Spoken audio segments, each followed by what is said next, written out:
кантип кымбат сатам дешет көп айымдар. Караңыздар, эгерде сиз эч качан 50 миңге, 70 миңге, 100 миңге наставничество же бир курстарды сатып албасаңыз, өзүңүз подсознательно андай кымбат сата албайсыз. Биринчиден, экинчиден, сиз курс жазып атканда эптеп эле акча табуу эмес. Ошол курстан, менин курсуман, менин билимимен көптөгөн адамдар өздөрүнүн жашоосун өзгөртөт, мен көп пайда алып келип атам деген сезим менен жазсаңыз, элге пайда кылып атам, элге кызмат кылып атам деп баардык билимиңизди топтогон энергия менен жазсаңыз, элге действительно пайда алып келсе, обязательно сизге баардыгы жакшы болот. Канчалык элдин ыраазычылыгын, батасын алган сайын сиз дальше өсөсүз, өнүгөсүз. Эгерде сиз лампочкадай болуп бир күйүп жаныңыз келсе, анда бул жака кадам таштабай эле койсоңуз болот. Кыргызстан кичинекей эле өлкө.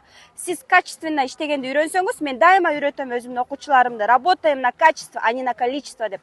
Потому что личный бренд, твой авторитет – это твой бренд.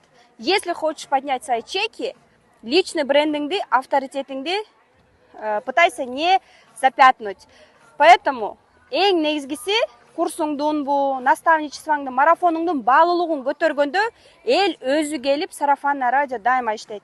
Мен сиздерге бул 3 эле фишкасын айттым. Дагы да көп фишкаларды мен наставничестводан үйрөтөм. Мен сиздерди күтөмүн.